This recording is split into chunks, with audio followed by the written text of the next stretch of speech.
it working? Good. Everybody hear me? It froze, of course.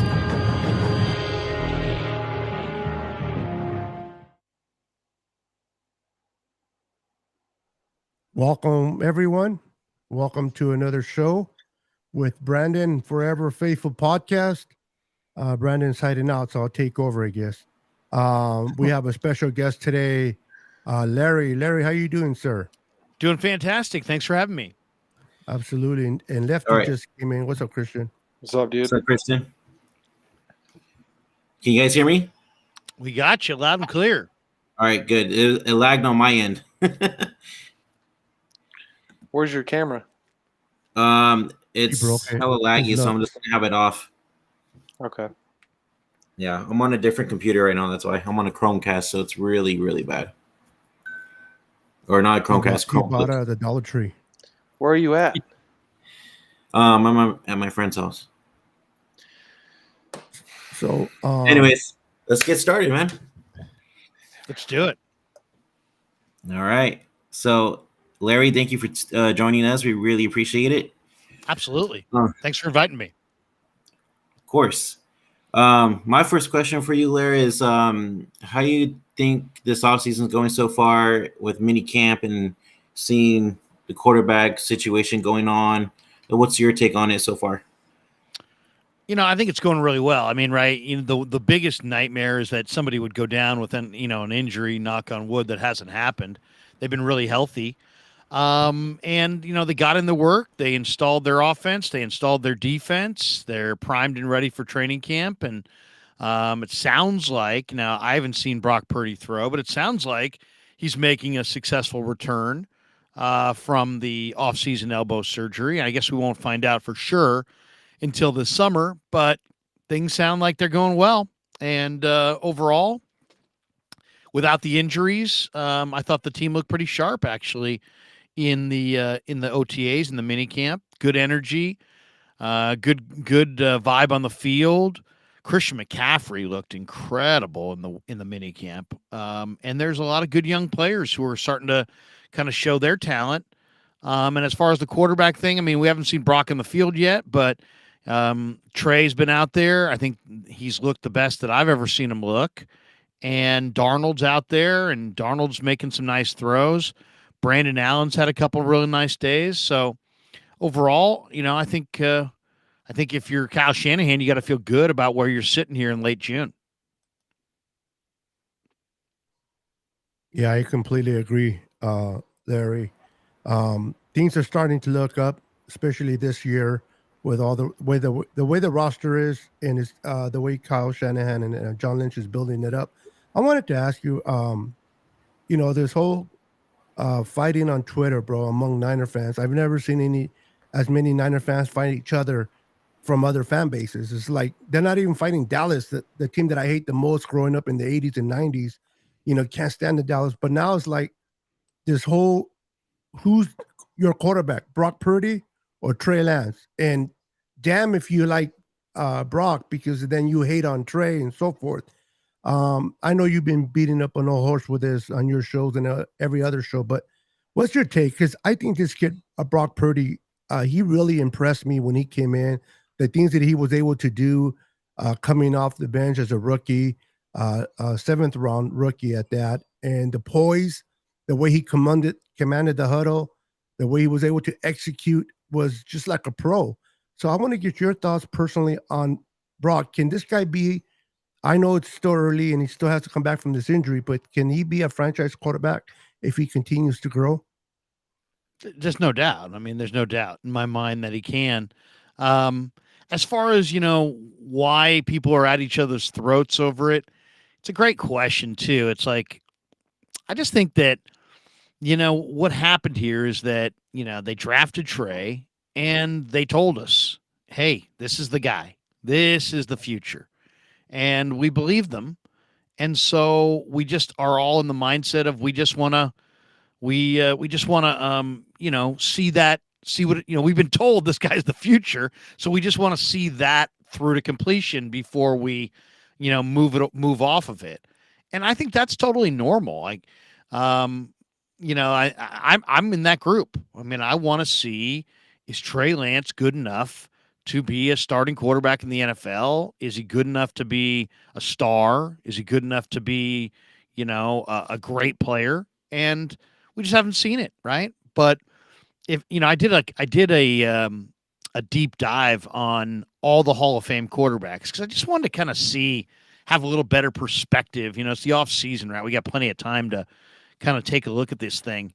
And I just wanted to see like the greatest quarterbacks this league has ever seen. So I went through the Hall of Fame list. I think there's roughly 23 or 25 quarterbacks that have made the Hall of Fame. And I just wanted to see what those guys did at the beginning of their career. And what I found, guys, was that almost without exception, they struggled. They struggled. I mean, Steve Young struggled. Joe Montana was 2-6. Roger Staubach had a naval commitment and was late to the NFL, but he struggled. Warren Moon played in Canada for a bunch of years, and yet his first 3 years in the NFL, he struggled. You name a quarterback. Peyton Manning threw 28 picks as a rookie. Almost all of them struggle. And Kenny Stabler struggled. I mean, Terry Bradshaw struggled. Most quarterbacks struggle as a rookie. And I'm looking at what Trey's done. Trey's 2-2, I think, with 5 touchdowns and 3 picks, something like that. Sam Darnold has played a lot, but he's only 25. And then you look at Brock Purdy, and Brock Purdy's done really well off the start. Now, there are a couple of quarterbacks who started relatively fast and then kind of petered out. But generally, the quarterbacks that have started fast, Mahomes, Russell Wilson, Andrew Luck, Ben Roethlisberger, those guys have gone on to some great things, right? I mean, I just named guys that are really good. So I don't think, we got to kind of wait and see on all of them. But this idea that some people have that, like, Trey Lance stinks and he's always going to stink. It's like, let's pump the brakes. Let's give it a little time. Let's let it breathe. Sam Darnold's awful, and he'll always be awful. Really? Kurt Warner wasn't even an NFL player until he was 28. He's in the Hall of Fame. Sonny Jurgensen didn't become the starter until he was like 27. He's in the Hall of Fame. Len Dawson, the Chiefs' great quarterback of yesteryear, I don't think was a starting quarterback in the NFL too. He was like 26 or 27, and he's in the Hall of Fame. So it takes a while, but we're in kind of a instant gratification world, and we just really badly want to see these guys have this ascension. And then also we're comparing everything to Mahomes. Let's just acknowledge that Mahomes is the exception. Yeah, but okay, but Mahomes is pretty good, but he also benefited more than any quarterback at his level could have benefited with Andy Reid. Like, Andy Reid does not get the credit. And Alex Smith. Yeah, like Alex Smith being there for a year with him, and then having Andy Reid, like, that's not even talked about enough. Like, I'm not taking away from Mahomes or anything, but like Andy Reid had a lot to do with it. Yeah. So, I mean, it's just usually it takes a little time. So I would say overall, I don't know how you guys felt, but to me, the last 49er game that I watched was the most frustrating 49er game of my lifetime. Oh, yeah. Why? Sure. Because the amount of time that went from when you felt like they had no chance till the game being over felt like an eternity, right? And we all sat there and watched like, oh my gosh. Mm-hmm. And it was just so hard to watch. And I vowed at the end of that, and I tweeted about it, talked about it on everywhere I could. I'm like, this can't happen again. This cannot happen again. They cannot get to a playoff game and just run out of quarterbacks. Mm-hmm. So what did that mean? That means go in the offseason and build up your depth at quarterback and have your backups all be able to win games potentially in the NFL. And that's exactly what Lynch and Shanahan have done. They got Brandon Allen out of Cincinnati. He was number 2 to Joe Burrow. He's here now. They got Sam Darnold, who started at the end of the year with Carolina. He's here now. They got Trey Lance, who they think potentially can be a starter. And they got Brock Purdy. So you got 4 quarterbacks that essentially are better than the guy you finished with at the end of the year. And I'm satisfied. I really am. I realize there's some some undecided things, and we don't know how any of these guys are going to fare. But based on what they had at the end of last year, based on the way last year ended, I like the way they've gone about this offseason with the quarterbacks.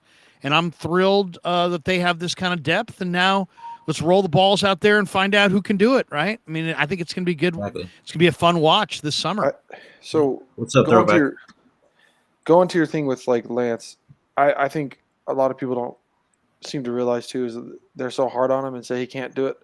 I don't think the offense has even been fair to him yet, because in my opinion, he's not a running quarterback. He's a quarterback who can extend the play with his legs, but he shouldn't be running the ball as much as he has been so far when he's been in our offense. So I don't think we've even got to see him as like play his best style of football, because like I've said on this show before, my comparison to him is Ben Roethlisberger. Like when you talk about Lance's ceiling, to me, his ceiling is Ben Roethlisberger. It's big and strong and powerful, can extend the play with a strong arm, looks to extend the play as he's running around, but it can extend plays with his legs and get first downs, not run the ball like Cam Newton. Like we're treating him like he's Cam Newton, and he's not. Like that's why he broke his ankle, because we think he's Cam Newton, and he broke his ankle in game 2 of last season. So I don't think until like we see the Niners actually play to his strengths and what he should be as a quarterback, like if they go out and have him try to be Cam Newton again, then it's going to falter and everybody's going to think he's a bust. It's exactly what's going to happen. And I think if I kind of think that's a good comparison. I like you guys saw the Niner Falcon game last year with Mariota. Yep. I think he could run the offense the way I agree. He's not a runner, but he could run like the way Mariota ran. So you want to go read option on 3rd and 1, and sometimes the quarterback keeps it, and sometimes he hands it off on the dive, and you want to kind of make the defense freeze at the mesh point and kind of freeze them a little bit. I love that idea. I think he could be a Mariota. I think Beto had another comparison of what was Steve McNair, which does make sense too, in the sense where, because Trey's more athletic than Big Ben, that McNair could make sense too, because McNair was a big, strong runner, but with a strong arm too. So that's a good one. I like the Roethlisberger though, because Roethlisberger at Miami of Ohio did throw well on the run, and early in his career with the Steelers, I thought he threw exceptionally well on the run. He doesn't. You look at him, you don't say runner, but really a young Roethlisberger threw very well on the run. Yeah. You have any questions there, Brandon? You wanna add anything to it? I have another question. It's still about quarterback situation.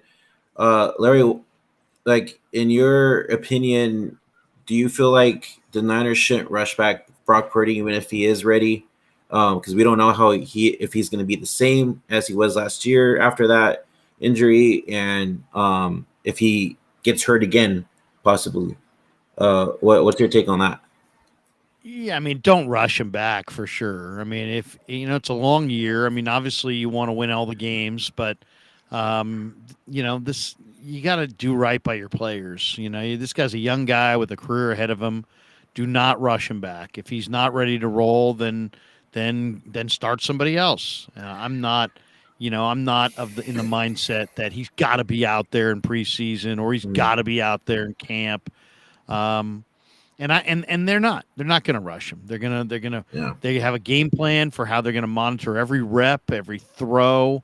He's really grounded in his approach. He wants to get back, but he's also very realistic. So I think there's zero chance they rush him back. Now he may try to rush himself back, but there's no need to. There's absolutely no need to, and especially if there's any chance of any kind of recurrence or hurting that thing further. Yeah. And this is why you have quarterback depth, so you don't have to rush him back. And they got a good running game. They got a good defense. So, just going with quarterbacks, where's this? Bash? Sam Darnold's beating out Lance stuff coming from? Like, I I can see it happening maybe more than other people might, just because I don't have the camera on. so where it's- I think where Sam Darnold is in his career, I think he actually fits into this offense well, because Kyle can pretty much tell Sam what to do, and Sam can just listen. And I think that's what Kyle prefers.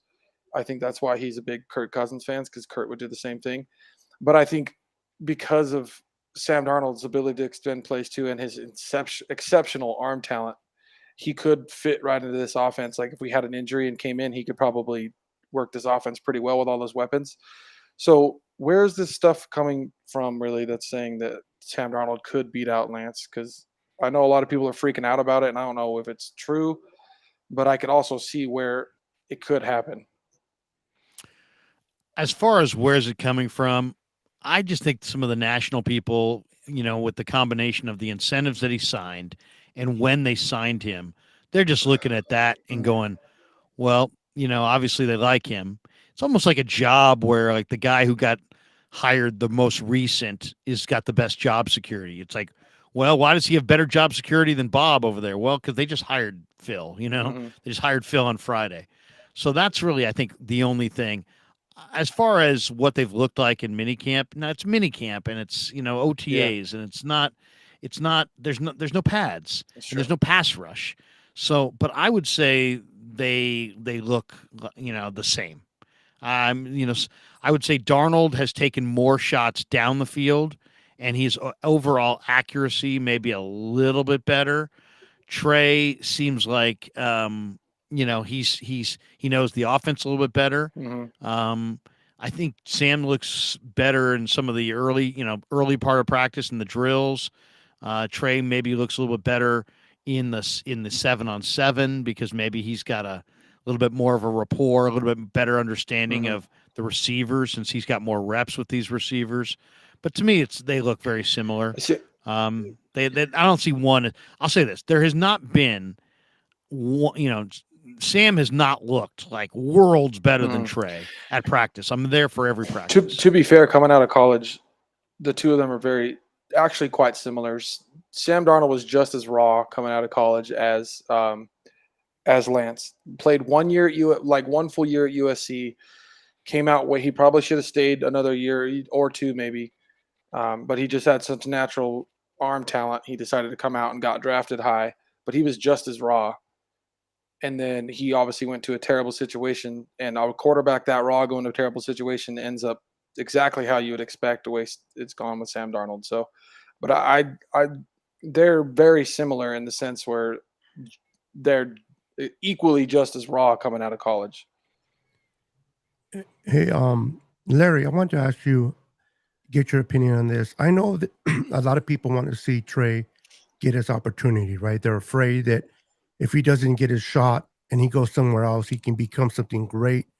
But do we have the luxury, if Brock is healthy and he's ready to go, let's say he's ready to go 2 weeks before start of the season and he's able to practice, starting that we started slow the last 2 years, if we start fast, can be the difference of playing at home vice playing in Philadelphia for the championship game.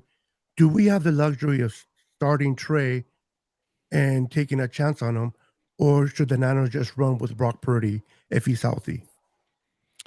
I mean, I've never heard of an NFL team that didn't start their best. You start your best quarterback.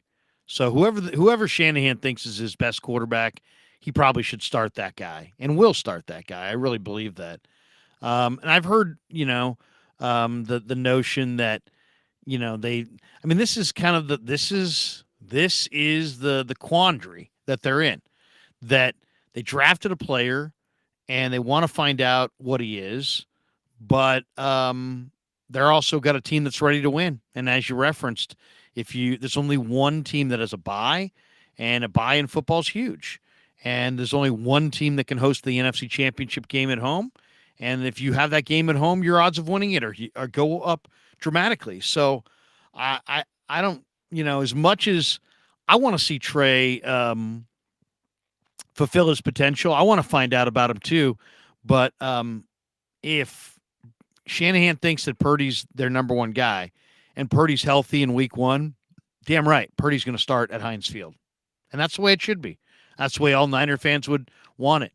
But I think they're evaluating. You got to remember this: the coaches are evaluating everything. They're evaluating the meetings. They're evaluating the practices. They're going to evaluate the 7-on-7 in practice, the team drills. Then they're going to evaluate those preseason drills. The Niners also train with the Raiders. They're going to, that's almost kind of like game conditions. So yeah, they're going to evaluate everything along the way. And yet I get the sense, and I don't know how you guys feel about it, that there's almost nothing that can be done by Darnold or Allen or Lance this summer to take that starting job away from Purdy, because Purdy did it in the season and Purdy did it in the playoffs. And there's a big difference between doing it in organized practices or preseason compared to the playoffs. But, the way football is, guys. It's guys get hurt all the time. So, if whoever steps in and plays well, at that point, it's your job. Nobody's going to take a quarterback out of the lineup that's playing well. So advantage Brock Purdy in the present. But if Trey Lance came off the bench because Brock got hurt and he started playing incredibly well, guess what? They're not pulling him out either. So it's a unique position. I mean, the biggest thing too, I think, is people are frustrated that Lance isn't getting a chance because we did give up so much for him. But there's a silver lining in that if Purdy's the guy. We got Purdy cheap right now, being a 7th-round pick if he can be the starter. And yeah, it looks bad because we gave up so many picks, but all these picks we didn't make that we don't have to pay guys, we can pay the guys that we already have on this team. So it really opens. I think could be a blessing if Purdy turns out to be the guy, and we don't really get to see Lance because, yeah, it sucks. But at the same time, we can pay our guys that we already have on this team that we know need to be paid, because you're not worried about 2 first-round picks that you made the 2 previous years and all that. And I think it frees up cap space. I think it makes it easier because we have so many talented guys already on this team that it hurts, but it's not as bad as people think it is, because there's some silver linings to the fact that we gave up 2 years of a first-round pick. I agree. I also say this. I mean, I think in an ideal world, all your quarterbacks play really well. You don't want to cut any of them, and somebody around the league loses a quarterback or needs a quarterback and says, hey, we'll give you a 3rd-round pick for Sam Darnold, or hey, we'll give you Montez Sweat for Trey Lance, or hey, we'll take Brandon Allen off your hands. He completed 72% of his passes with 6 touchdowns and no picks in the preseason. They got 4 quarterbacks there. And I think the one thing with Trey, they invested a lot in to acquire him. And I guess in an ideal world, he would play really well in the preseason, rebuild his value, and either be there for the 49ers if Purdy goes down, or give them at least excite the other teams around the NFL for them to maybe offer a number 1 pick. I mean, you guys saw a few years back when the Raiders lost their starting quarterback and they traded a future number 1 for Carson Palmer. You never know. Maybe a certain team, if the right team loses. I mean, if Minnesota lost Kirk Cousins in the preseason, they might come knocking saying, hey, we want Trey Lance and here's our 1st-round pick next year.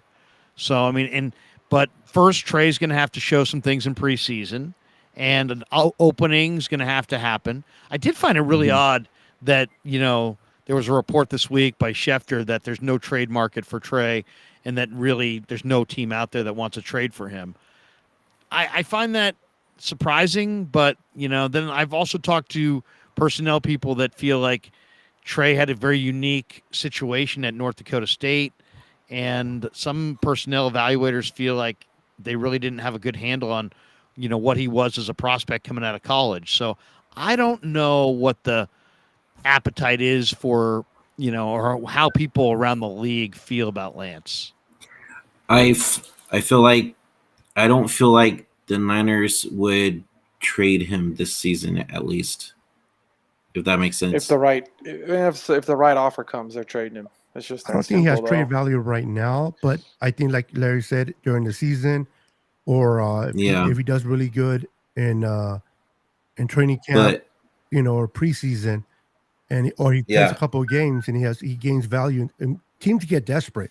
You lose your quarterback, Yeah, they do. and you're winning games. You get desperate. You normally don't pay much for a quarterback, but um, if you lose your quarterback and you're in contention, you're going to give up extra money for a quarterback like Trey or Sam Donald. So the fact that people want to let go of these quarterbacks now is ridiculous. You got to hold on to them, especially what we saw last year, right?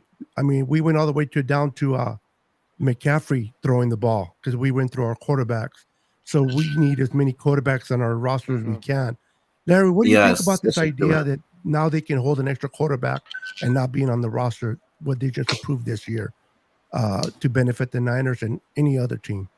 I mean, I love it. First of all, it benefits the NFL because when when the Niners lost Purdy in that game, I stayed watching it. You guys all stayed watching it, but people in Chattanooga, Tennessee, probably turned it And off. that Right? hurts. Yeah, Yep. that was a And competition. that hurts the NFL. That was a And competition they don't want. freaking rule.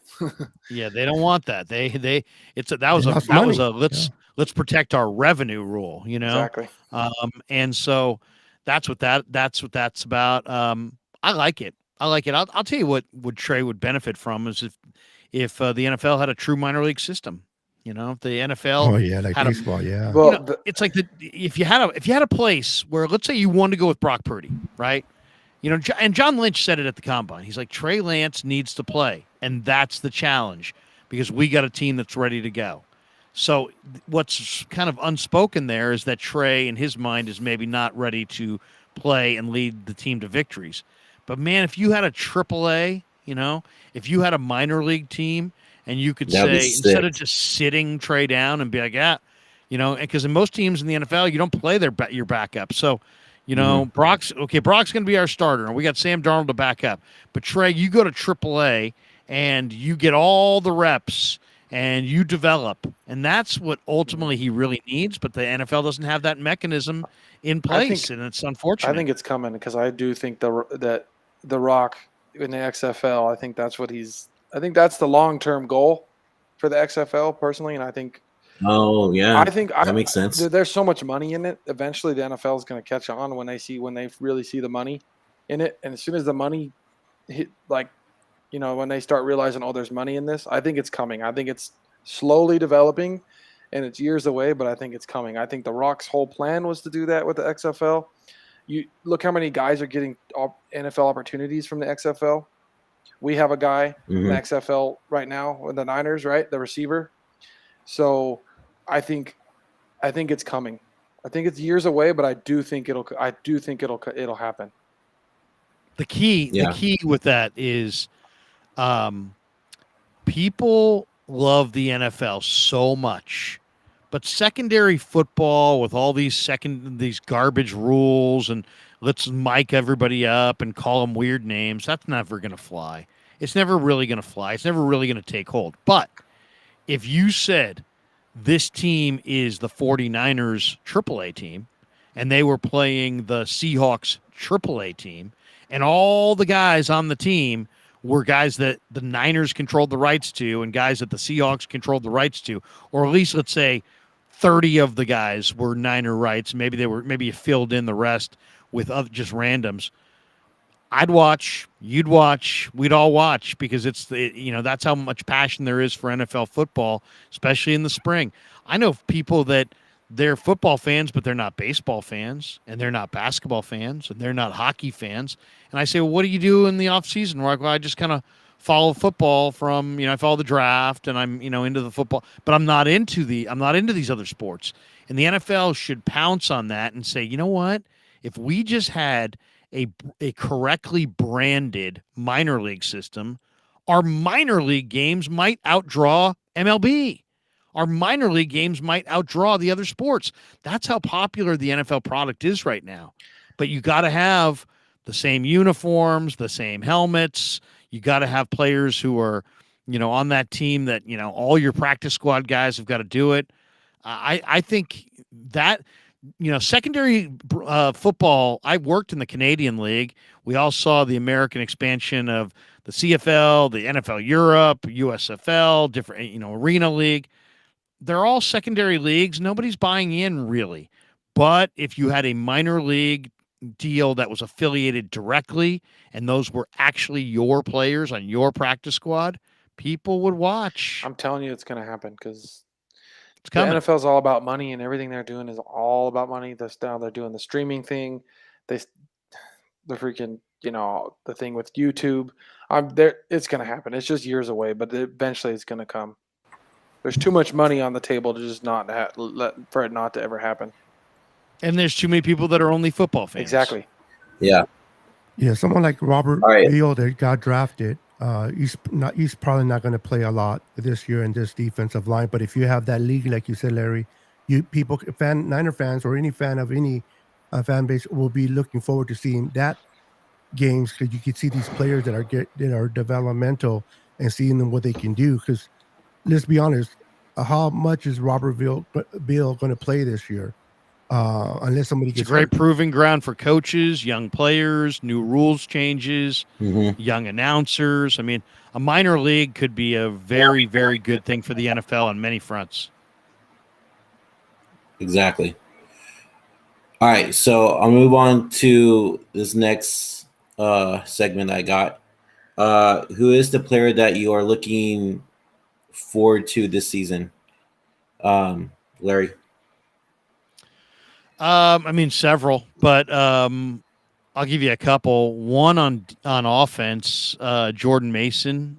He looked really good last year in camp, and then he looked really good at the end of the year. Had that long run, and then this year he's down from 240. He looks like about 225, and he looks fast.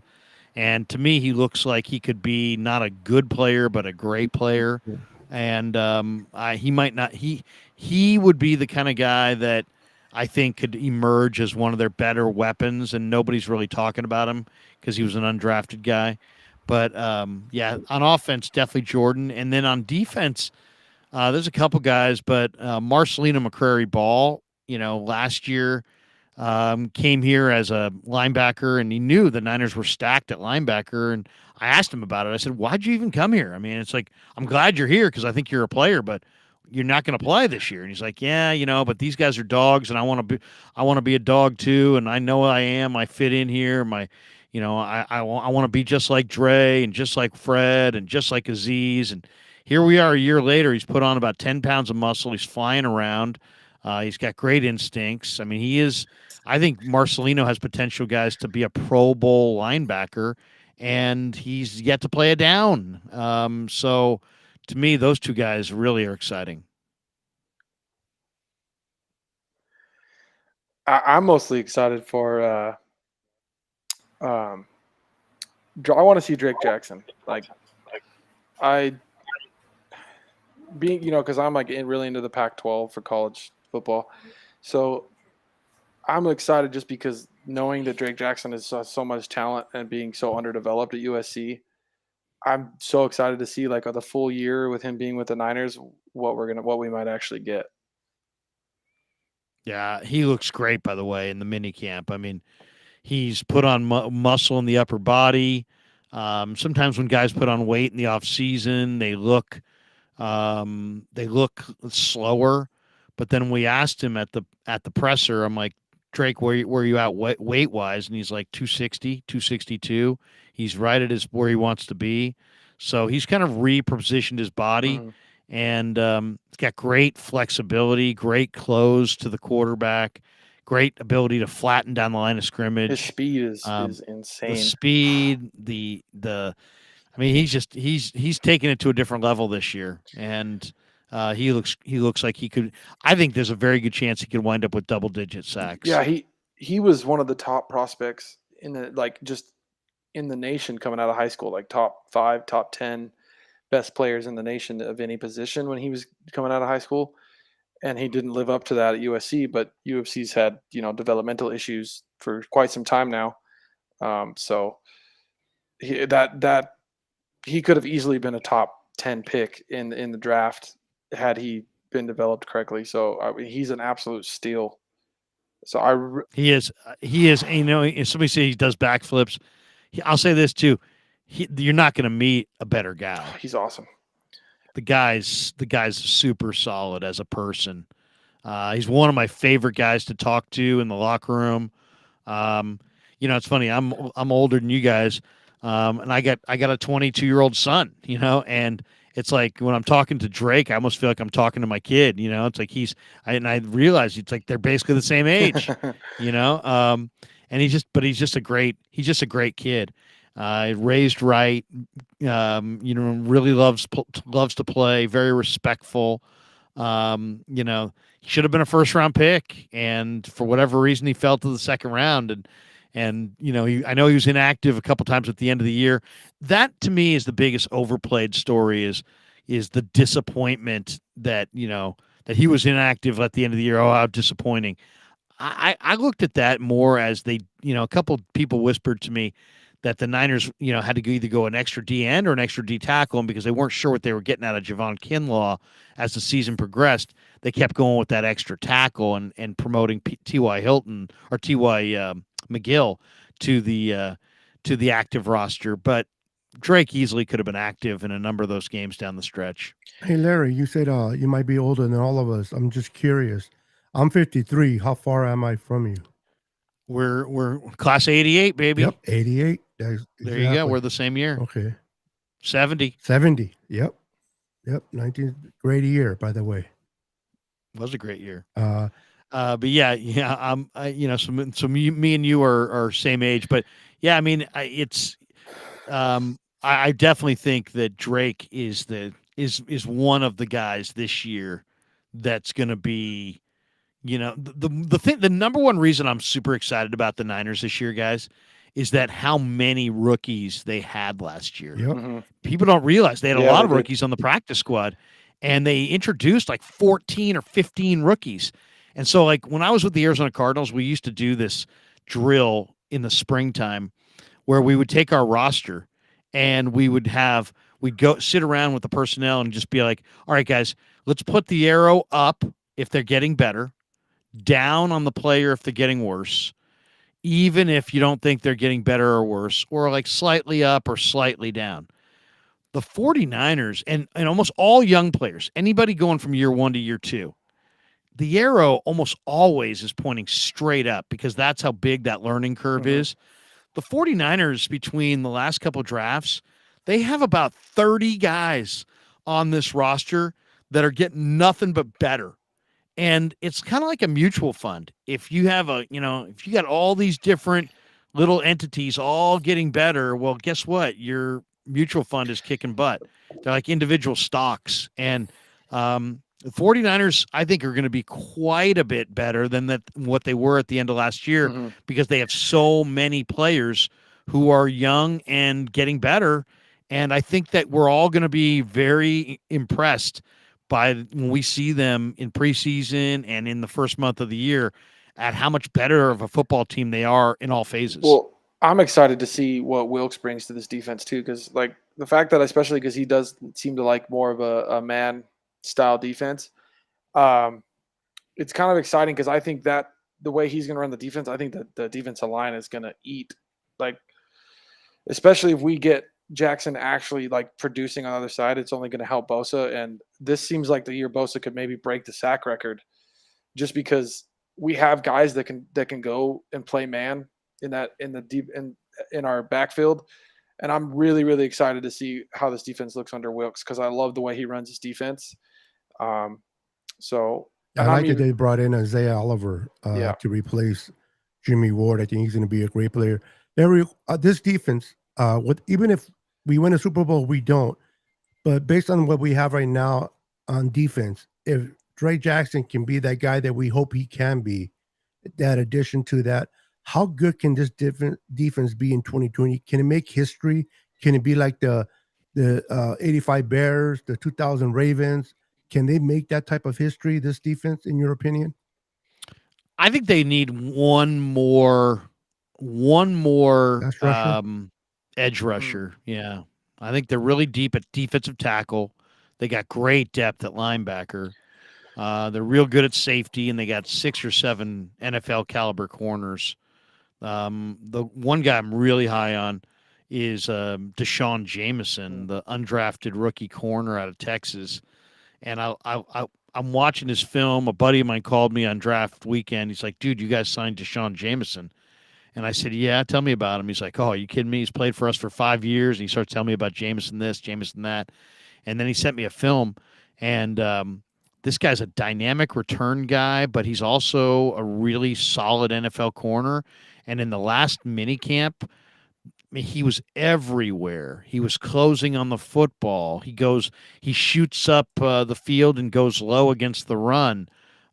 He's not the biggest corner, but this guy breaks on the ball, and I can't wait to see him. I can't wait to see him. And his film as a return man is so dynamic that he may give Ray a run for his job. Speaking of corners, I'm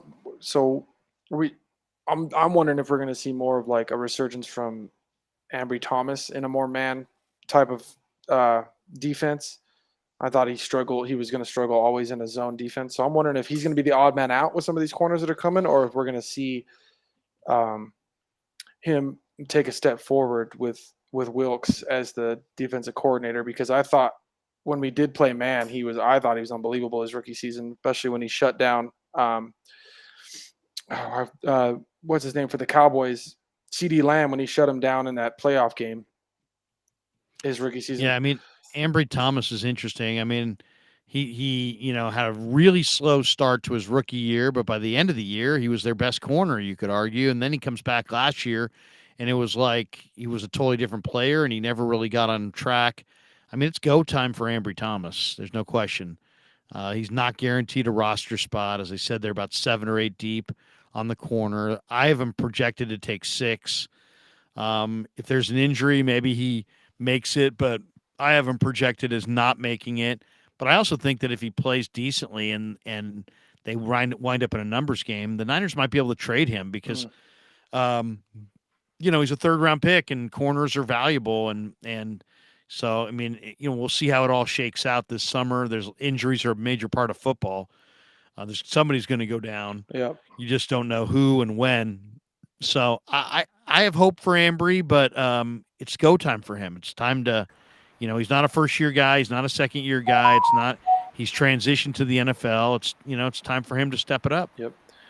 I'm excited to see if he. I want to see Womack, what he can do. Oh yeah. Womack looks great. Yeah, that's who I'm excited about. That's another guy. To me, Womack looked phenomenal. Absolutely. In the OTA. Unreal jump. That's what on I want to hear. His jump on the ball is just amazing. I think I'll make a prediction right here, guys. I think he gets at least 2 pick sixes this year.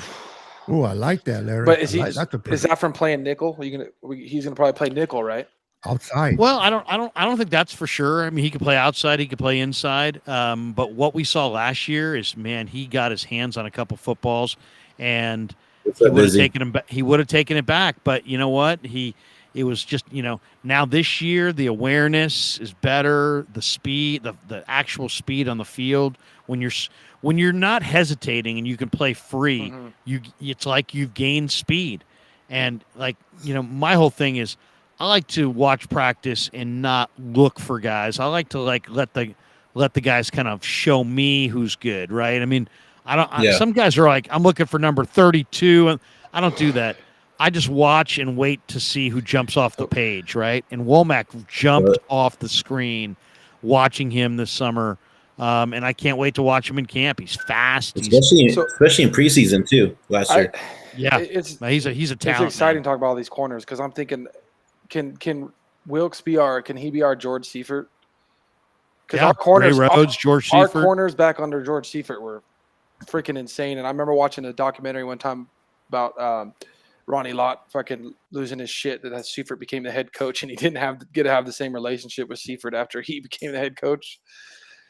So the one thing that's nice about Ray Rhodes and Seifert and now Wilkes is you got to have some coaches on your staff that have a good eye for the players too.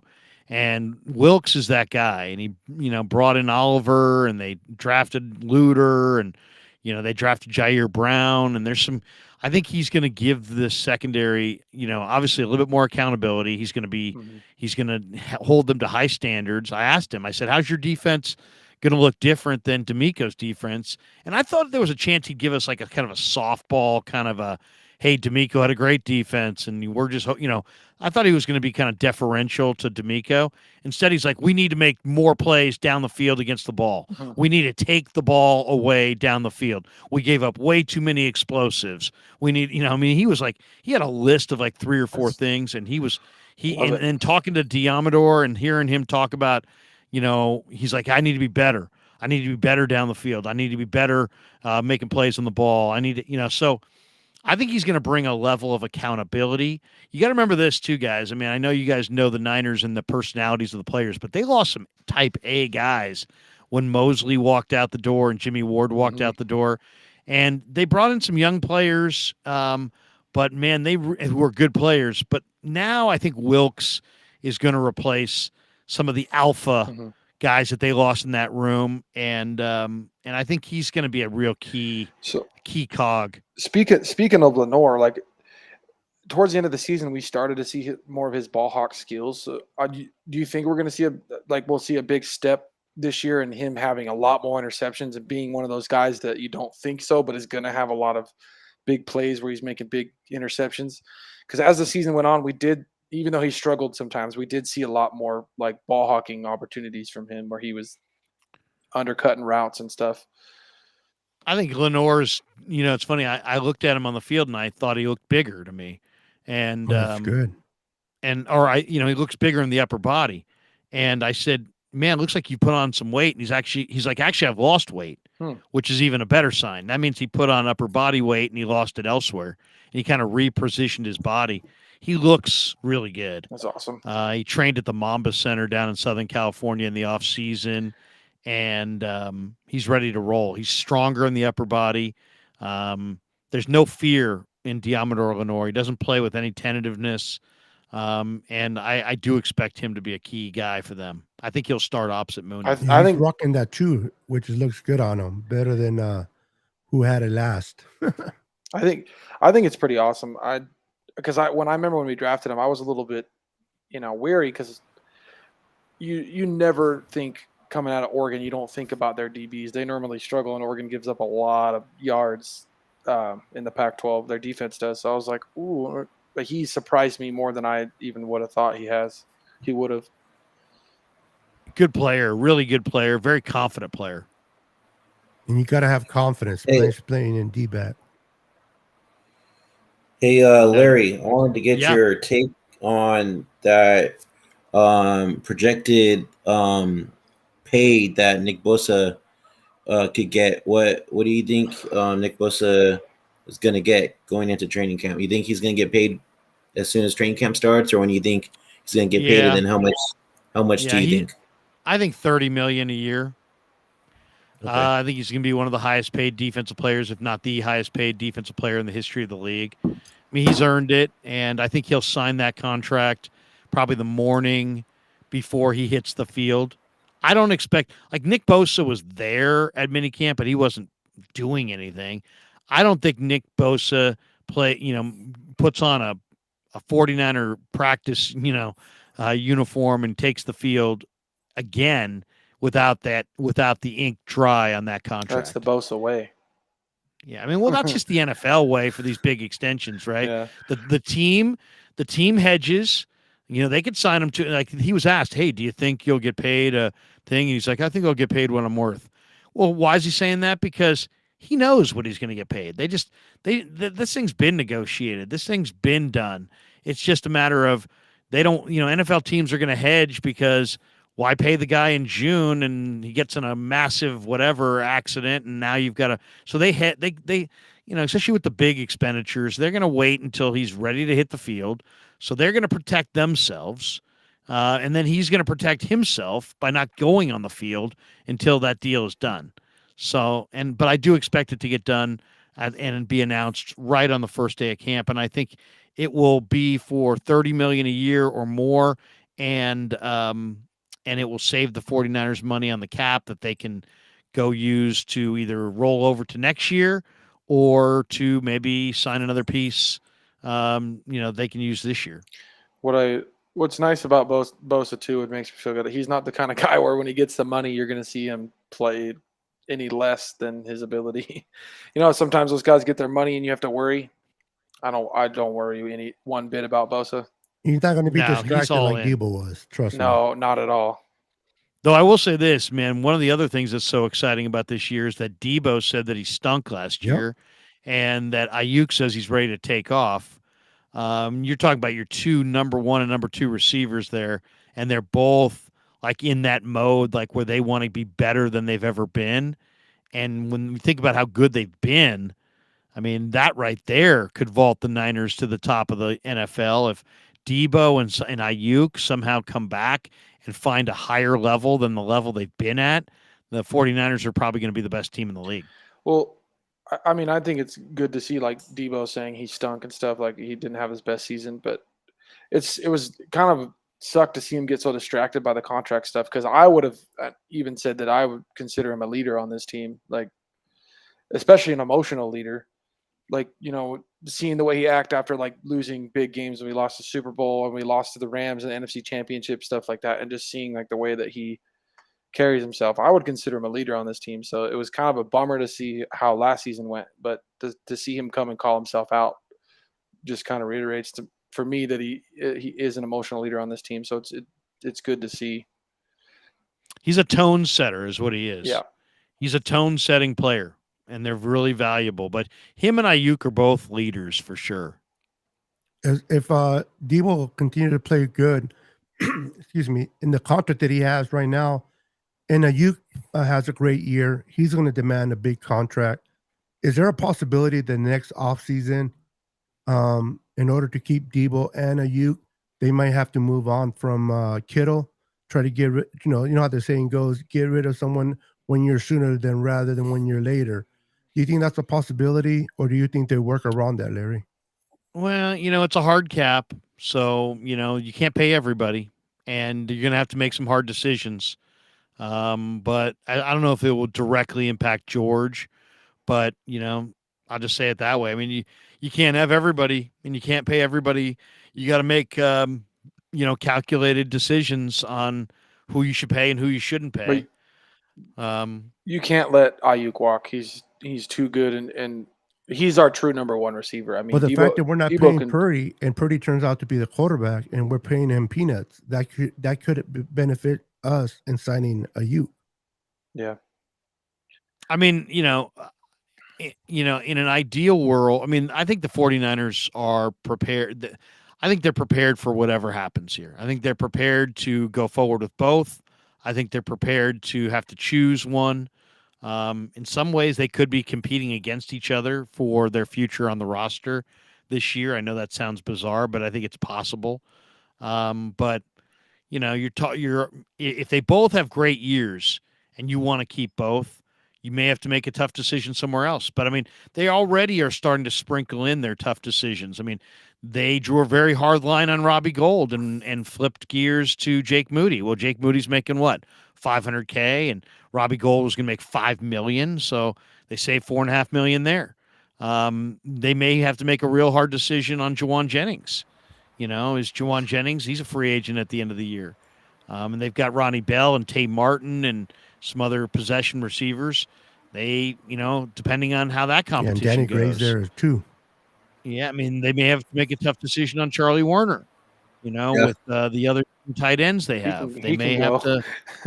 Yeah, they may have to make some tough decisions on some of their, their veteran depth pieces. I was thinking either Kittle or Armstead will be the guy that they would have to move from in order to accommodate Debo and Ayuk. Because you're right. They love their D-line, though, and, man, they sure were a lot better after Armstead was in there last year. Hey, you think with Hargrave now in there, you think Armstead's going to have even like a better year this coming up season, like he did when Buckner was here? I do. Oh, yeah. I do. I think, it's funny. NFL defensive lines have changed. It used to be where you could have one guy, who used to be, you had 2 run stuffers inside and you had your edge rushers provided all the rush. Then it was like, okay, we need 1 run stuffer and a tackle inside that can rush the passer. It's such a passing league now that every guy on your D line has to be able to rush the passer. So, I think you're going to notice it right away too. It's there instead of having the pocket, I think you're going to see almost an inverted pocket where Armstead and Hargrave get pressure, and the quarterback's looking to sneak out the side door. And I think Bosa is going to have huge numbers. I think Drake Jackson, if he stays healthy, could run into 10 sacks this year. I think Hargrave's going to should have a profound impact and change the whole shape of their rush up front. Have you heard anything of Kalia Davis? I know he was a redshirted last year, dealing with an injury. Have you heard anything about him, where he's at in his development? He was there in minicamp, and I saw him at the end of the year. I mean, his college film from Central Florida is unbelievable. I mean, you're talking about this guy played middle backer, and he just kept getting bigger and bigger and bigger, and now he's 319 pounds, and yet if you watch him, he's fast. So to me, he's another guy that could, his talent is so significant that if he fulfills his potential this year, that right there could make them a significantly better football team. I mean, he's 320 pounds, and he's a pass rusher. I mean, just think of Kevin Givens. Kevin Givens is a real good interior rusher too. He's like 285. This guy's 320 and fast. So I think I'm really excited about Khalil. We're probably letting freaking Kinlaw walk after this year, right? I mean, we didn't take his fifth year. He's probably. I don't know. I mean, yeah, that's a good question. I would say there's a chance he doesn't make the team. There's a chance he gets dealt. But also, Chris Kocurek has said, hey, you know what? He's never really had a full off season to really kind of show what he's got and be healthy. And he's been in the facility, consistently. But I will say this. He wasn't on the field for the last couple of days of minicamp, and I don't know why. So is he having knee issues again? That knee thing is a chronic deal. I'm kind of concerned about that. Talking about injuries, do you think Elijah Mitchell can get moved in a trade? Because of his, he's a great player, but he's never healthy enough to be on there. Now with the emergence of Jordan Mason. I think Shanahan loves Elijah Mitchell. He doesn't fumble, and he runs between the tackles. And if it's blocked for 3, he gets 3 or 4. If it's blocked for 5, he gets 5 or 6. This guy turns negative yardage plays into positive yardage plays, and he never fumbles. You saw the way the usage last year of his backs in the playoffs. He went with McCaffrey in the first half, and then when they got a lead in the second half, they fed Elijah. So in a lot of ways, he's a perfect fourth quarterback because he doesn't cough it up. He'll get you every yard. He doesn't run out of bounds. I mean, he's really, really valuable. But what's the old saying? You can't make the club in the tub, right? Exactly. So he's gotta play. And then there's other players there too. So that's going to be a very competitive spot this summer. I mean, I prefer him between the tackles over, McCaffrey. I like McCaffrey on the outside more, catching the ball in the backfield, but I like Mitchell between the tackles way better. I do too. Mitchell's got better vision, better natural instincts, and also Mitchell can slither through a tiny crack, I think, better than and his Christian. Acceleration is nasty. Yeah, 4.3 speed. He's a really underrated player when he's healthy, but being healthy is a big part of the equation. Yeah, if all of a sudden Jordan Mason is a monster and TDP looks good, and let's say Ronald Awad or one of these guys, Laburn, these undrafted backs are good too. I'm telling you, both those guys are good NFL players. They could wind up with 7 backs, and they could have people calling them at the cut down saying, hey, we'll give you a 5th round pick. And if you get a 5th round pick for a guy that you're looking at cutting, or if there's not a huge difference between, your back number 4 and your back number 6 or whatever, I could definitely see the Niners making a trade if they wind up with too many good ones. I think any running back is good in Kyle's system. That's what I've noticed. Just most running backs can actually excel in his system. I mean, when he was with the Falcons, he didn't have the greatest running back, but that tandem he had was still freaking phenomenal. But it's not like they were world beater type of running backs. But he made them that. with Coleman and He Freeman. definitely has a great system. He has a definitely great system, and it's all about the run pass fusion. He'll make the run plays look like pass plays. He'll make the pass plays look like run plays. And I do agree. And also, I don't think it's accidental that Bobby Turner has been here every step of the way, and Bobby T's got a great eye for players. Yep. Real quick, Larry. A lot of people are very frustrated with Kyle Shanahan, which I don't understand. A lot of people make some really dumb notions of, we need to get rid of Kyle. He can't win the Super Bowl. He can't win the big one. But I always like to reference him to Andy Reid. Andy Reid couldn't win the big one either until he found his quarterback in Mahomes. Do you think Kyle's one good quarterback away and getting into and winning those Super Bowls, in your opinion, with his talent of coaching? Yeah, I mean, I don't understand the criticism of Kyle. I mean, look what he's done. I mean, they've been in the NFC Championship game in 3 of the last 4 years. I mean, I understand that the Niner fans are frustrated about not getting that 6th Lombardi, and it's a little frustrating watching Debo go off against the Chiefs in the first half of the Super Bowl and only touch it a couple times after that. I think that's what killed us, though. The changing of the run game in that Super Bowl is what lost us that Super Bowl. I think what lost in that Super Bowl is not having DJ Jones, to be honest, because look at the way the Niners stopped the run that year, and then Damian Williams or whatever, who was the running back for the Chiefs, who had a big. He had a they ran with relative success, and I don't think they would have between the A gaps if DJ had been in there. But I mean, ultimately, Debo didn't touch the ball in like the final 13 minutes of the Ram game in the championship game a couple years ago. But at the end of the day, if Kyle Shanahan if they decided to move off of him, there would be a bidding war for him. There'd be like 4 other head coaches that would get fired just because their team would hope that they could attract Shanahan. He was a very highly coveted coach. You brought up Beto. You brought up, how the Andy Reid. I mean, Andy Reid was 500 in the playoffs in Philadelphia, and was thought to be, Andy Reid can't win the big one. He's got 2 rings now. He didn't win the big one with Philly because T.O. had a broken leg. T.O. didn't have that broken leg. He would have went for 450 yards and 5 toucdownws. Yeah, I mean, Andy Reid. I see Kyle as one of the NFL's better coaches. And I don't, and it's like how quickly we forget. It's like, you guys, you remember Beto, but I mean, some of the younger guys don't remember. There was a time when the 49ers, when you get to a point where you're critiquing victories, you've lost perspective, and that's where we're at right now. We're critiquing victories. Let's just enjoy the fact that you've got a guy who's also not very old. He's got a great relationship with the general manager. They've got a very deep roster. They got a locker room full of guys that believe in the head coach. Maybe Kyle Shanahan can't win the big one, but I think we got to give him at least 5 more years to figure out if that's just where we're at in the present or if that is indeed his legacy. Personally, I think he's one of the best coaches in football. Absolutely. I mean, he is, but it's just there's things obviously when things aren't going the way we want them to, we get frustrated.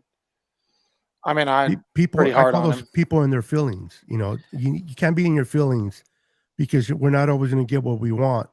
But sorry, go ahead. Go ahead. I'm sorry. No, go ahead. No, I was just gonna say, and it can't be both. I mean, Brock Purdy can't be super questionable. Exactly. And either Shanahan's a really good coach or Brock's a really amazing quarterback. Tell him, Larry. They got to the NFC freaking championship game with their 3rd string quarterback. Either Kyle's a pretty good coach or that 3rd string quarterback's pretty damn good. Yeah. I mean, if you look at how many points we averaged with Purdy. It's like 33 Kyle's a game. A good coach, but we weren't averaging that without Purdy. So that tells you it's kind of a 50-50 right there with that combination so far. I mean, things could change. Sometimes rookie quarterbacks that can play and come in like that, things change. You never Well, know. you seen But Kyle having more confidence in Brock is when he threw that interception 100%. that it was called back against Tampa because of a penalty. He let him went right sling it back to again. the air to that touchdown to a Ute. That's confidence. If Jimmy would have thrown that interception, they would have been running the ball. Yep, every single time. Kyle didn't trust Jimmy one bit. I always laugh at all these people, in 49er Twitter world that have all the answers, and yet they all had Nate Sudfeld beating out Brock Purdy I remember after that. watching Brock in preseason, and they're like, well, of course Sudfeld's going to make the roster. They owe him a $3 million bonus. So wait a second, you watch Purdy all summer against Sudfeld. You still thought they should go with Sudfeld. I mean, it's just, I don't know. It's just, it's amazing that everybody feels like they know. Now, is Kyle Shanahan the world's greatest coach? Is he Bill Walsh and Bill Belichick all rolled into one? No, but you know what? If you're going to tell me he's got to be out, I got to hear who's got to be in. Exactly. Because I really, to me, it's kind of like this. Have you ever done a kitchen remodel? Anybody can take a sledgehammer to the existing Formica. How many guys can actually install the new cabinets? Yeah. How many guys can actually put on the recessed lighting? How many guys can actually do the flooring? How many guys can do the crown molding? Anybody with a hammer can bash out the old one. And that's how I look at criticism of these guys. Anybody can say, fire his ass. That's the easy part. It's about who are you getting and how are you winning without them. Mm-hmm. And I'll just say this, as a guy who goes into the locker room, talks to the players, and I talk to these guys on the record and I talk to them off the record. And I'm you know me, I'm honest. If I got any sense from anybody in the room that they did not believe in the head coach, I got no problem saying it. I've never seen any player waver on mic, off mic, on camera, off camera. There's a respect for Shanahan in that room. It's not just the offensive guys, it's defensive guys too. There's a belief in Shanahan. And the other thing I'll say is, the only thing I really want out of my head coach, does he inspire the players to play hard? Or do you feel like they're Cadillacing it? Yeah. And the one thing I feel like with the Niners, even during the Walsh era, they took games off. They emotionally no-showed some early season home games in the Walsh era. Yes. This Niner team under Shanahan does not roll their jocks out there and take games off. They bring it. So it's a culture that he's established, that John's established, and that's, to me, I can live with the rest of it. I can't, if they can, somebody picks the players, but somebody's got to motivate the players. I feel like John's doing a pretty good job right now with Peters picking the players, and I don't see any lack of motivation. So if you're going to tell me that this regime has run its course, I'd push back on that all day. I'd say the only thing I'd like to see from Kyle is sometimes on the sidelines, I'd like to see him more fired up. Like, he's very calm even when things are going wrong, and I'd like to see him freaking get fired up, because sometimes we've been in games where I feel like we're missing that. And I feel like if he did get angry, it would help. Sometimes. I'm not. As long as he makes the right calls, bro, and executes yeah, I mean, properly. Who cares? Well, you know what? I'll say this: you haven't heard him live mic'd, because this guy. I was just at minicamp the other day, and some Players Association rep walked on the field and took exception to the fact that Diamador Lenore kind of tackled somebody around the neck, and Shanahan came over. And these guys, he gave this guy an earful, and that was the most fired up I've seen him. Well, that's good. But he does get fired up. It's just he doesn't lose control. He's not Jim Harbaugh. He's not losing control on the sidelines. And then, some of that shit is high school Harry garbage too, to be honest. And then when you're really when you're in your play sheet, to me, if there's one thing I want to see different with Shanahan, is I want to see them go for it on fourth down from their own 30-yard line to the other team's goal line on everything that's not 4th and 5 or longer. You get to 4th and 3 on the opponent's 45, go for it. You get to 4th and 2 at midfield, go for it. I want to see them go for it more. I think the analytics show that it's the right thing to do. And I'd like to see them copy the Eagles' scrum style rugby short yardage play and put a guard in the backfield, hand the ball to Juice, and just rugby scrum it on 4th and 2 because the officials aren't blowing the whistle on the forward progress. So what's happening there is you're getting that first push, and then they're not blowing the whistle because it's a rugby scrum and everybody's still on their feet. And then you're getting a second push, and you're getting a third push. And I think the Eagles average like 3.5 yards a carry on that thing. I want to see that the Niners steal that from Philly and no more punting on 4th and 2 unless you're inside your own 30. But I wouldn't be surprised if we see more of that, just because if Kyle has a quarterback he trusts a lot more, maybe we see more of it, because he did not. I mean, we had Jimmy, but he never actually trusted Jimmy to do anything like that. Yeah, I personally just think it's kind of an old school mentality if you punt on 4th down. And I think if you look at, you kind of look with the trends more, the Ravens went for it more a couple of years ago on 4th down. The Eagles went for it, I think, the most in the NFL last year on 4th down. They made the Super Bowl. I think possession of the football matters a lot more. And it's a big play game now. It's not about field position as much. I mean, on a windy day, you want to play field position, fine. Mm-hmm. But other than that, it's a big play sport. So it doesn't matter if you give the opponent the ball at their own 30 or at midfield. They're making a big play to get downfield. It's not about drive. People aren't putting together 15 play drives continuously. So let's not give away possession just because it's 2 yards. It has been frustrating when he doesn't go for 4th down, especially because it feels like he doesn't trust himself. It's like, dude, you're the best play caller in the NFL. You probably your run game averages more yards per carry probably every year. Like, why are we not going for it on 4th and 2?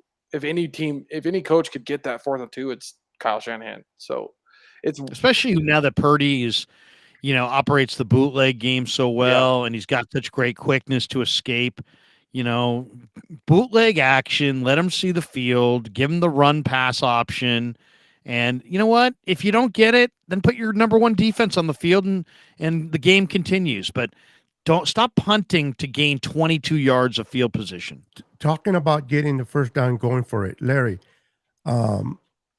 should I be concerned? Should the Niner fans be concerned of Colton McKivitz taking over at the right tackle?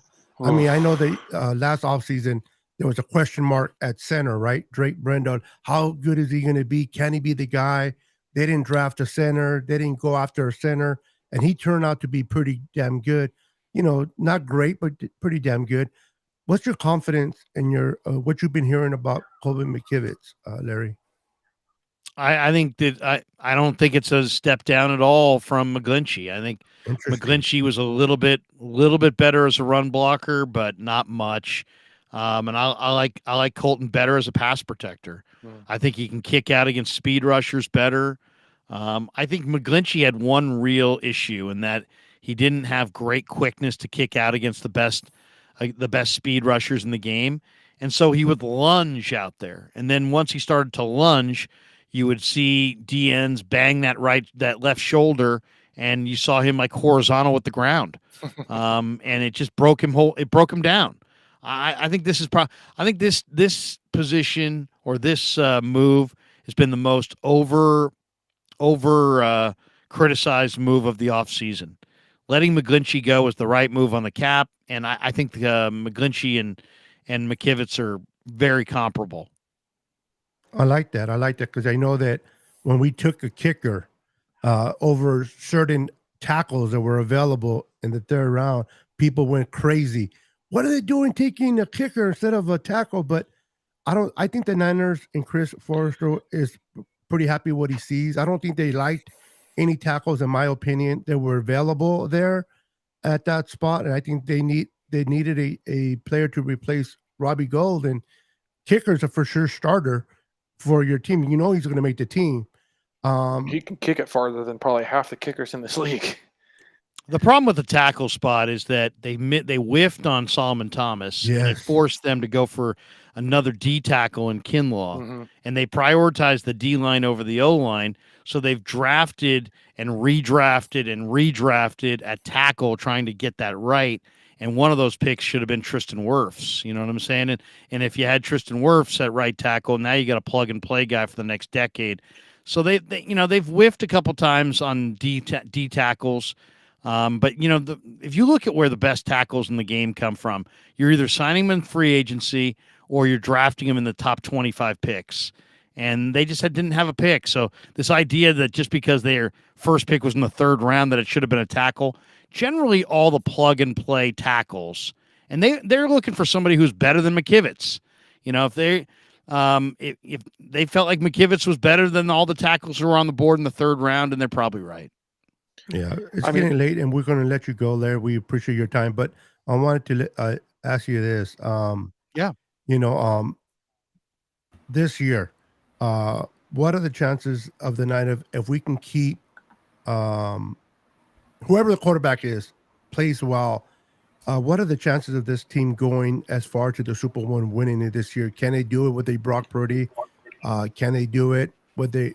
Well, we know we can do it with Trey if Trey plays well because of his arm and height, but can they do it with Brock? Can Brock win them a Super Bowl? Not just play in the Super Bowl and manage Super Bowl, but can he be a game-winning quarterback like Patrick Mahomes in a Super Bowl and win it for them? I think he can. I think ultimately what the Niners, why they didn't feel like Jimmy was good enough is that there was no downfield passing attack with Jimmy. And if you would talk to anybody who watches film, they'd say, hey, Jimmy's not great late in the down. So when someone says that, what they really mean is that he can't there's the play that's called by Shanahan, right? Mm-hmm. And that's the initial play. But if that play breaks down, and now you got to be able to make plays off schedule in the NFL, and that's what Allen can do, and that's what Mahomes can do. That's what Joe Burrow does. And sometimes it takes subtle movement in the pocket. Sometimes it takes more athleticism to escape the pocket. I think Purdy's 1-5-4 10-yard split shows you that he's got that escapability. We saw it a bunch of times last year. He can extend plays, and make plays late in the down and make a play that's not necessarily called in the huddle, and play a little backyard football. And I think he's got requisite arm strength to make all the throws. Now, I don't think he can do it by himself. He's going to have a good line. They're going to have, good defense. But, I mean, what we saw last year was not smoke and mirrors. And this whole, hey, the league's going to adjust to him. Well, you know what? Why didn't they adjust to him last year? Yeah. He scored 33 points a game under Brock Purdy. Yep. He's plenty good enough. And this idea that he's not going to improve is bogus.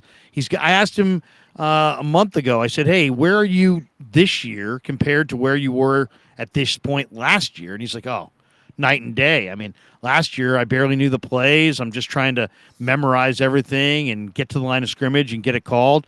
Now he knows nuances of plays, and he's totally learned the offense. He knows it like the back of his hand. So this idea that he's just plateaued or he's reached his ceiling, I mean that's just not even anywhere close to. What's Purdy's? Yeah, it's absurd. It's not based on anything real. What's Purdy's comp? That's what I'm interested. I can't been able to figure it out yet. So, to me, he's a lot like Russell Wilson. Really? In that he's got big hands. He controls the football. You know what play made me think of Russell Wilson was, remember the game against, I think it was Seattle last year, where they were trying to ice the game and he slid and he put the ball forward. Do you remember that? He was on the far sideline and he slid and he put the ball forward to, go across for the first down. That was such a Russell Wilson type play. And I just feel like Purdy's a lot like Russell. I like that. He can make plays off schedule. He's smaller, but he doesn't get passes batted down in his face that often. He's good in the bootleg game. I think he's a little bit more accurate. I see a lot of Russell Wilson. I really do. He's a high intellect guy, which I would say Wilson is too. I also asked Willie Snead, who's a veteran receiver who knows a lot more about football than I do, and I asked him in December or January. I'm like, man, Willie, you've been around this league. You've seen it all. What do you think of the kid? what do you think about what he's doing? What does he remind you of? And he's like, and he looked at me and he's like, Krug, Drew Brees. Oh shit! Reminds See, me- that's what I was Damn, thinking, but I didn't really? want to say it. 'Cause I Oh was, shit! Yeah, Wow. Go the interview. You can watch it. Go look up the interview on my YouTube channel. It was from late in the year, like just late December, early January. And Willie Snead, I asked him about, and it's sitting up there on my Krug Show YouTube under videos. Just go back, look at the Willie I'm gonna Snead check it interview. out. I said, "Who does he remind you of?" He said, "He reminds me of Drew Brees," and he played with Brees. Damn, that's He a knows. fucking awesome comparison. I can say that. yeah, this whole Deacon dunk that they brought up, bro. It That's was, not him. yeah, it's just Yeah. they're just hating on him. Yeah, for Even sure. Well, I even mean, Warner defended that. Yeah, I mean, and believe me, I understand what people are saying. I understand what that means to some people. To me, I always viewed that as an insult and as a disparaging comment and as a way to say you can't do it. Yep. Mhm. And I wouldn't do that I wouldn't use that. But I understand what people meant. I think what people were talking about there is just that he doesn't have the big arm. But guess what? Joe didn't either. And I mean, one of the greatest arm strength guys in the history of Niner football is Jim Druckenmiller. And how did he turn out? Exactly. I mean, what's he? I mean, arm strength is awesome, but it's not the end all be all. There's a lot more that goes into playing quarterback. I asked an old football coach, I'm like, give me your most important attributes of great quarterbacks. And he's like, Krug, let me just tell you, as somebody and this was a guy who was a defensive coordinator in the NFL. He said to me, the complexities of NFL defenses and how fast it all comes at you, that you have to be brilliant. And he goes, you don't realize these guys who are really good at quarterback, they may not be book smart, but they're football brilliant. And they love the process, and they do all the mental reps. And it's like you have to make, he said, it's like having to make really important decisions on the freeway with cars whizzing by you at 65 miles an hour. And you got to not look at those cars, but you got to feel them and avoid them and still be able to keep your wits about you, never stare down the rush, but you got to be really smart. And that's what I see with Brock. There's a humility also to Purdy, where he's like every man, but like if you talk to him, you can, for even 5-10 minutes, you can see he's got this burning intensity that like a lot of the great ones have. Joe had it, Brady has it, Rodgers has it, Mahomes has it. This intensity, like, it's like this 24/7 chip on your shoulder. Yeah. And he's got it. Yeah. One last question. You have one more question? Go ahead. Just how's Moody looking? Because I don't hate the 3rd round pick for a kicker that can kick the ball as far as he can. Just is he making a lot of kicks? Is he kicking it far? How's that looking so far? I mean, Robbie Gould is so consistent that I think we all have to just kind of, acknowledge the fact that Robbie, the Niners are going to get a couple drives at some point set up, and this kid's going to come in and he's going to kick the crap out of it, and it's going to go wide right or wide left. He's not going to have the same consistency, but the leg strength is off the charts. I mean, this guy kicked a 63-yard field goal that went 12 yards beyond the uprights. I mean, this guy's got a booming, huge leg. That's why they went after him. And his nickname's Money. That's a crazy. good nickname for a kicker. Yeah. Well, Larry, we just want to say thank you for joining us on our show tonight. We really appreciate it. Absolutely. Hopefully we could get together again soon, maybe when the season starts up and everything. You want to go ahead and Just reach out. Yeah, for sure. You want to go ahead and let people know where they can find you at and everything? Yeah, I mean, you can follow me on Twitter at SportsLarryK. My YouTube channel is The Krug Show. We're closing in on 20,000 subs. We're trying to get there before training camp. Been doing it for about 15 months. Awesome. I love it. We talk Giants, Niners, and Warriors, but mostly Niners. Put out a lot of videos. I've got my 22-year-old college son helping me as my tech guy. Nice. But yeah, I'm having a lot of fun, and I'm connecting with the audience, and I love this. I love this medium of being able to kind of, like we're all face to face right now. We're all in different spots. People can watch it on a big screen TV. It's like kind of an on demand thing. So I'm loving it. And when video, you got to see this ugly face, but at the same time, you also, there's sometimes when you're on the radio, you lose something, gets lost in translation because you don't see the person's expressions. So I really love the YouTube space, and I stream I think I streamed 41 times last month. So I do streams, almost every day, if not multiple a day. And I love it. The Krug Show, and you can go to thekrugshow.com and get merchandise and that kind of stuff, T-shirts and that kind of thing. So yeah, I'm loving it, and I appreciate you guys having me on, and check me out on YouTube. Hey, real quick, Larry. This Saturday, I'm taking the family. I watch your show a lot, and you're always mentioning about Pig in a Pickle. Yes. Okay. They're my sponsor. You've been my title saying it a sponsor. lot, so I'm gonna go and try it out on Saturday. I'll give you my Oh, thoughts dude, that's on it, awesome. I'm taking the Are family. you going to Marin or you going to Emeryville? Emeryville. Okay, yeah. Emeryville, it's inside that public marketplace, so there's like a bunch of different restaurants in there. But yeah, the brisket is amazing. The brisket chili, the potato salad, the ribs, the chicken. It's really, really good stuff. Damon Stainbrook, the owner. And do me a solid, Beto, when you go in there, whoever's working, tell them, hey man, I'm only here because of the Krug Show. And that's the truth. I am, because you keep repeatedly saying it on your show. I'm like, it got stuck in my brain. I'm a big guy, so I like to eat anyway. But definitely, I'll definitely let them know that I went. You'll love it too, because the brisket is amazing, dude. I love to barbecue and that kind of thing, and smoke meats and that kind of thing. But you know what? I can't do brisket. I just can't do brisket. I can't cook it long enough or 12 to 15 hours. 12 to 15 hours. You gotta I do it overnight on the smoker. I mean, you gotta have a game plan, and you gotta do it well. And you gotta get those. I've butchered it so many times that I won't even do it anymore. You gotta get those fats to render and break down, and then it just freaking melts. Oh, I know. Dude. And so then they do, like I do. Chili's awesome, but he actually does a brisket chili. That sounds bomb. Really? So so it's good. Basically chili with just big chunks of brisket in the chili, and it's so. I don't know if I'm gonna wait it's Saturday. so. I think brisket's the best cut of beef, but. And then you for me it's like an ideal thing is I'll get like potato salad. I like the collard greens. I'll go with a little cup of brisket chili, maybe a brisket sandwich.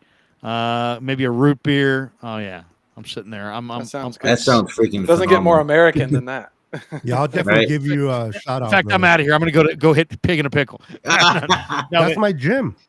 Yeah. It's go say hi to go tell the owner is named Damon Stainbrook. He's a great guy. He's a big supporter of the channel, and I was doing ads for them at KMBR. And when I left KMBR, I said to him, hey, I'd love to have you advertise my YouTube channel, but you're probably already doing advertising on KMBR. He's like, are you kidding me, man? When you left, I left. So the guy's incredibly loyal. That's awesome. Nice. And he's been a sponsor. Once my channel got to 10,000 subs, I said to him, hey man, I don't want you to give me money to be a sponsor unless I can really deliver for you. And so they're the title sponsor of the show, as you guys know. I mention it constantly. Yep. And it's been a good thing for both of us. So yeah, check it out. Sweet. And then what days are you usually on 95.7 The Game, Larry? Well, I'm filling in this week. I'll be there Tuesday and Wednesday of this week, an afternoon drive with Dan Dibley. I'm sitting in for Willard, who's on vacation, I think, in Tahoe. Nice. So I'll be there Tuesday and Wednesday, and I'm talking to them about, once again, partnering with Low Neal during football season, doing pregame, at least for some of the home games. Awesome. Sweet. Yeah. Oh, definitely check that out, man. Appreciate you guys. Yeah, thank you for coming on again, man. We really appreciate it. We appreciate you. For those of you in the chat, if you haven't yet already, please go hit that like and subscribe button on Fair Football Podcast. And also, this is showing on Niner Beto's channel, Niner Sickness Podcast. So hit that like, subscribe button. trying to reach 500 on Forever Faithful Podcasts. So please help us out and get us to 500. We'll try to do a giveaway, and whoever you pick, then you guys are the winner.